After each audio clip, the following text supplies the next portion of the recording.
Hi, do you know that 90% of the startup fails? As per the study done by SMA, 21% of the startup fails within the first year of launch, 30% of the startup fails within the second year, 50% of the startup fails within 5 years, and even after going through all this hurdle, when it reaches in the 10th year, 90% of the businesses fail. Do you want to know which are the top 5 reasons of the failure of the startups? Let's learn from my mind map. By the way, if you are new to this channel and you are watching this video, please press the subscribe button and press the bell icon so that you can get notification for all my valuable videos. So let's learn from my mind map. While doing research on this topic, I have found out that as per various research papers, there are many reasons for the failure of the startups. But I have chosen what I felt that these 5 are topmost reason for the failure of startups. The very first point is financial hurdle. So we all know that how important is the financial for your business. It's like it's like a blood of your body. So it should keep flowing. We all know for the blood. At the similar way, the finance should be strong enough for your business. So if you see, so what are those financial aspects you need to look after? The very first thing is budget. For starting any business, you need to be clear about what is your budget. And in the budget, you have to look into what is your revenue projection, what is your cost projection, what is the cash flow, the net cash flow. If you are negative cash flow for the beginning few months, then you have to look after that from where you get that working capital funding. And then the next is cash flow. As I was saying that you have to calculate the cash flow. The cash flow is nothing but the positive cash flow which will come from your revenue, and the negative cash flow, that will be your all your spending. So the net cash flow will be the net of positive and negative. So you have to do all the budget for next, you have to do a long-term budget and a short-term budget. So long-term budget can be for the very beginning. Your long-term budget can be 1 year budget, and short-term budget can be 1 month or 3 month budget. So very beginning, you should be clear that what is your target. You can say that how I can guess all my revenue. I'm sure about what would be my cost. Though for the cost also sometimes the cost may increase a little bit, but still again that goal oriented approach will come. You have to have a goal that what revenue you are you want for your business, and that would be your revenue projection. So you have to have your budget. Second is you have to have your cash flow projection. Third is working capital. That means if your cash flow is showing some negative cash flow for some time, so that will be your working capital. So where do you get that working capital? You want you will, if you have bootstrap your company, that means you yourself have to give that funding. So you have to see that up to how many months you can survive with your money. So, and then if you don't have that kind of money, so you have to apply for a debt, like a loan from bank, or you can apply for equity. So depending on your business model, you have to see that what is the working capital projection. And last but not the least is funding and capital. So you have to see that if you have bootstrapped your company, so for how many months you can survive without any fund. Or even if for some business model you may not need any fund, like the self learning industry. So right now I am in that industry, I can say that. So this is a huge industry, and where the return on capital is, I think, you cannot imagine that. So because the investment is limited, but after some time the scaling possible is unlimited. You can't think of how much you can scale your business. So depending upon what is your business model, which sector you are into, depending upon all those factors, you have to prepare your financials and you have to stick to that. Even if you can edit it in between, but don't edit it often. Like just today you made a budget, and then maybe next week you just revise the budget for whatever is the reason. So that should not be the case. For sometimes maybe it can be a little flexible, but stick to that budget and try to achieve that budget. So that will be my first point. The second point is poor business strategy planning. So we all know that all the small businesses actually fails to plan. So generally all those small businesses, when they start, even if they started with a problem that they wanted to solve that problem, and then they start, and then suppose, I mean we all know that businesses will never go as per your plan, but still you need a plan and you need to follow that plan. And then when you feel that like your business is not going as per your plan, you revise that plan. But don't just do your business without any planning or without any strategy, I would say. So for any business, strategy is very important, and you as the owner of your business, you should be clear about the strategy, the direction, the mission, vision of your business. So for business strategy, few pointers I'll just mention. So as a business person, you have to have a mission and vision for your business. You would say that mission and vision for small companies who have that, generally these are all terminology used by big companies, but it's not that actually. Mission and vision is not only the corporate governance document. It is a personal document. It can be a personal goal also. So if you have started your business as a sole proprietorship, so your business, that means you. And for you, what is your goal for your business? That can be your vision for the business. And to achieve that vision, what is the path you select? That is the mission. So if you are not following, if you don't have any mission and vision for your business, please do the brainstorming and find out what is the mission and vision for your business today itself.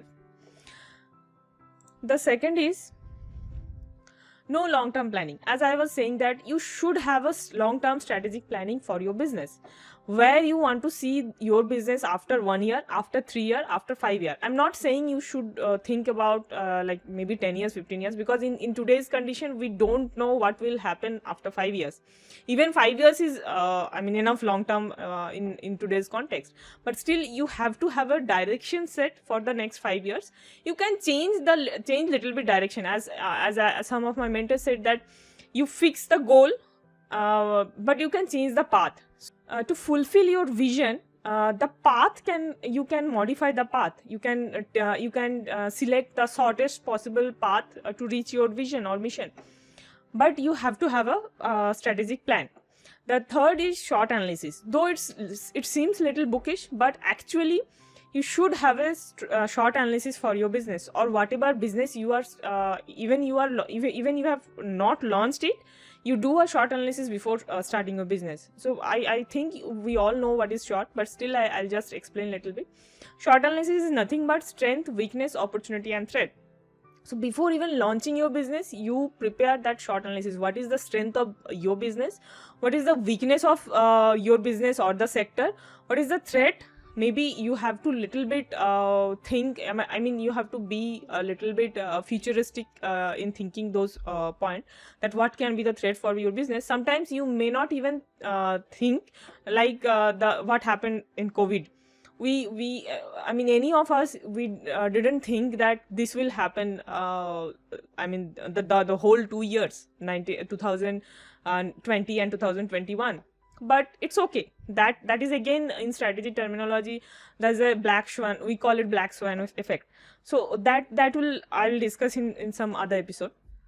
But the thing is, you have to map all of your strength. So it can be your strength, and it can also be as your company's strength. So strength, weakness, opportunity and threat. So opportunity, threat, it can be changed. I mean, if today you are doing short analysis, it doesn't mean that even after 6 months when you do the short analysis for you or your business, it will be same. Actually not.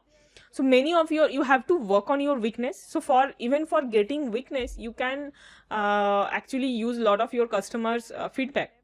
And in my last episode, I have already mentioned the strategy of getting customer feedback, preparing your email marketing list, preparing a good landing page. So if you have not seen it, you just please check my channel and all my videos. You will get that link, and maybe I will link in the I icon also. So that is there.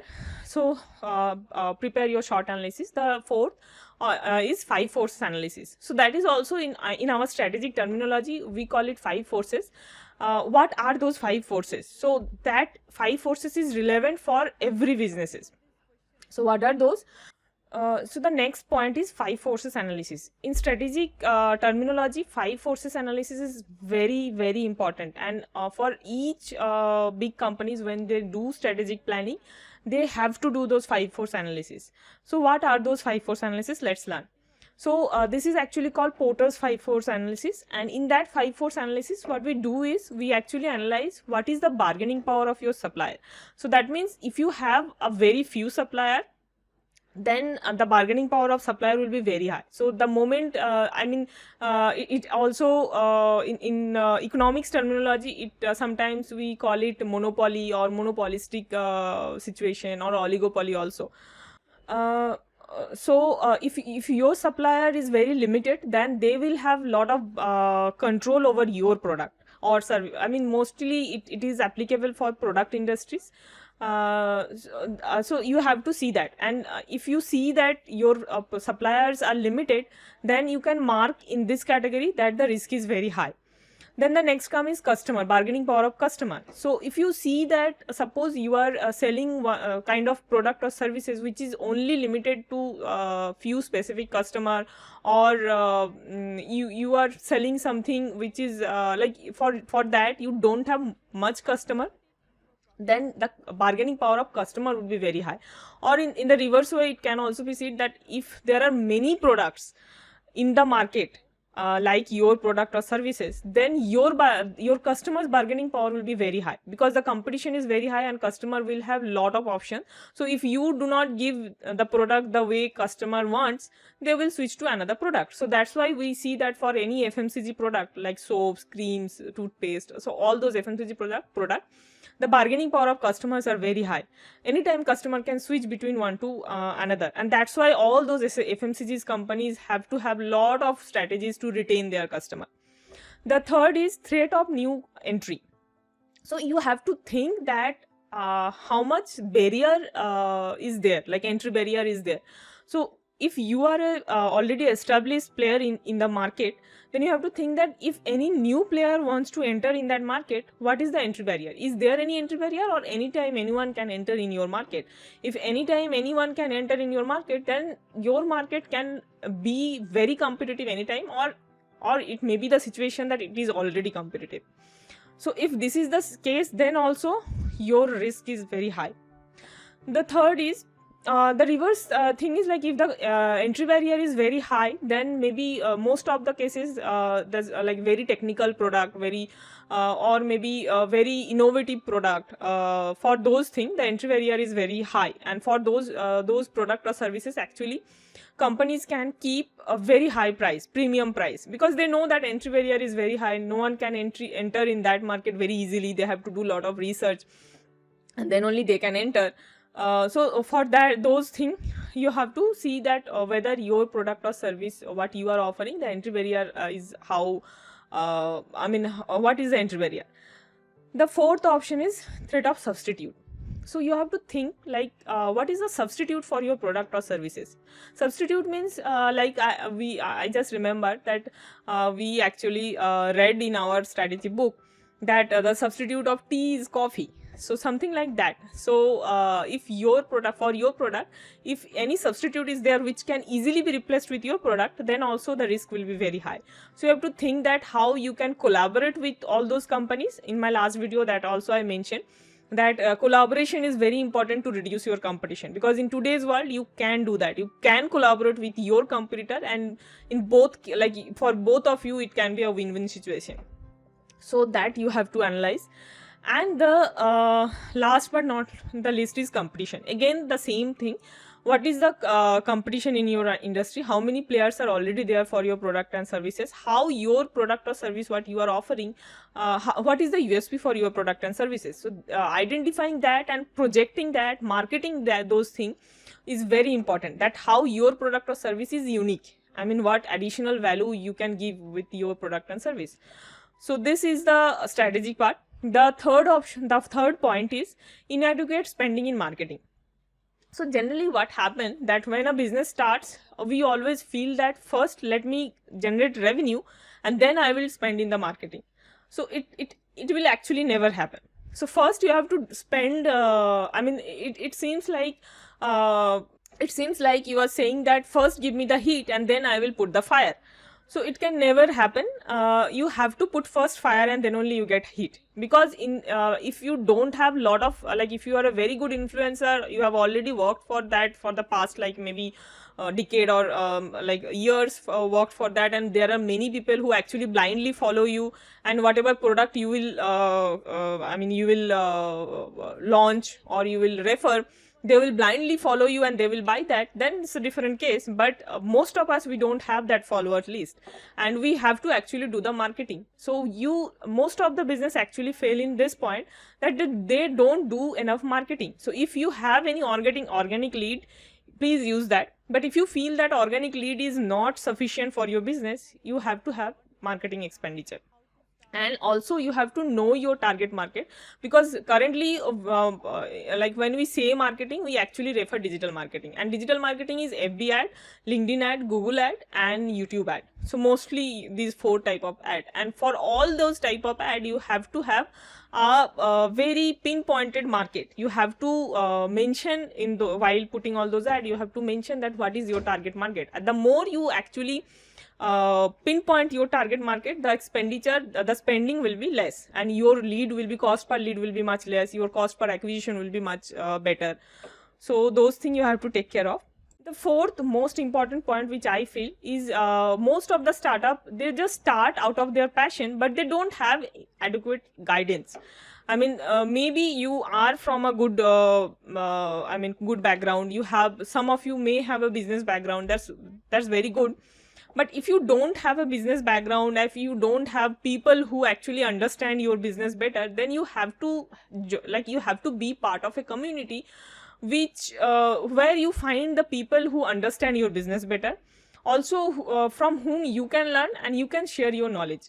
So that's the beauty of today's way of doing business. So the first thing is you have to join a community. Second thing is you have to have a good mentor who will guide you, who will tell you beforehand that don't do this thing, and who have actually lot of experience regarding this, so that he or she can guide you that don't do this, do instead of that, do that. So obviously, businesses has to fail and learn from failure, but this can be reduced with the help of this mentor and community. So if obviously you should not fear about failing, but at the same time we should all try about minimizing our failure. So that is the fourth point and fourth suggestion I should give, that you just follow a mentor which you can follow blindly. So suppose there are many mentor available for your industry also. You will get some mentor, but you have to don't choose any mentor. So your mentor should be a person whom you follow blindly. Don't judge your mentor, and your mentor should be a person which if he or she says that do this, you should blindly do that. Don't then again start this analysis paralysis, that again you do the analysis that what if I do this, why don't I do this, then again what is the use of having that mentor. So that's very important. The last point is less customer focus. So though it is the last point, but it is actually one of the most important point. So actually I have not mentioned in the priority wise, I have just mentioned which are the top 5 reasons for the failure of any business. When we start our business, we think that this product or this service will be best for my customer. We don't know actually. Some of us, most of us, we don't know what actually customer want. So generally in my course, what I guide people, that first do your research. So from where to do research, all those things I generally teach. So even if you didn't research before launching your product or service, the one thing you can do is you can ask your customer again and again. While serving your customer, ask feedback. And if you feel that customers are not giving you feedback, then give them some benefit. Like if they give feedback, they will get something. So in nowadays people are all busy. I mean, even if they are not busy in real work, we will be busy in social networking and other work which kept us busy. So give some benefit so that they can give you feedback, real feedback. And customers feedback is one thing which will help you to serve customers better. So it's a win-win game for both of you. But though customer doesn't know that, and most of like 90% of customer they don't give the feedback, but you have to ask them. You can also you can build a community where actually you can serve your customer better. Like the community I built, whoever is my student, they will be part of my community, where I generally interact often to answer their question or whatever is that. So similarly, you can also try to build a community where you can serve your customer better. How do you feel all those five reasons and the solution also? So I have not given only the reasons why startup fail. So not only I have mentioned all those five reasons of failure of startups, but I have given my perspective on how you can avoid that. Please mention in the comment what is your biggest takeaway from this video, and see you in the next video. Bye bye.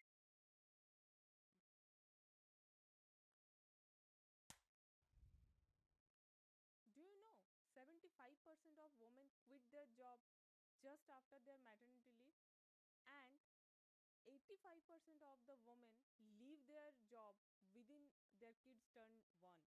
So it's a massive problem in our society.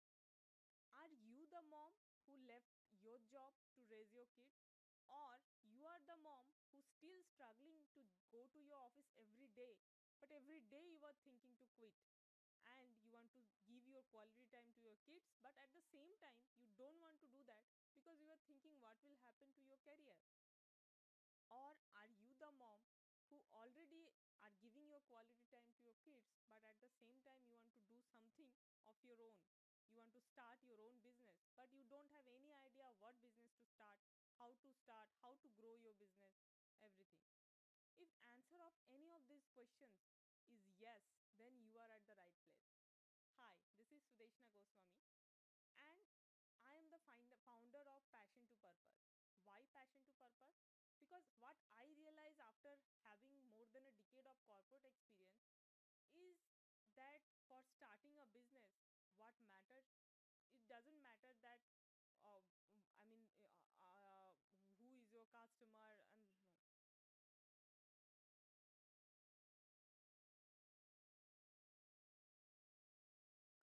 Hi, this is Sudeshna, and I am the founder of Passion to Purpose. Why Passion to Purpose? After having more than a decade of corporate experience in strategy, business strategy, and helping all those big and small organizations, what I realize is that starting a business is not difficult. Growing the business is difficult. And at the same time, why it is? Because most of the time we don't start our business from our passion. And if the case is, I mean, if it is for moms, then it must be start like the business must be from your passion, because you love your kids the most. And at the same time, when you are doing your business, you should love your business equally. So that is why I am on a mission to help all those mompreneurs to identify their passion and convert it into a profitable business model. And if you have already started, then you can take help of me to grow your business.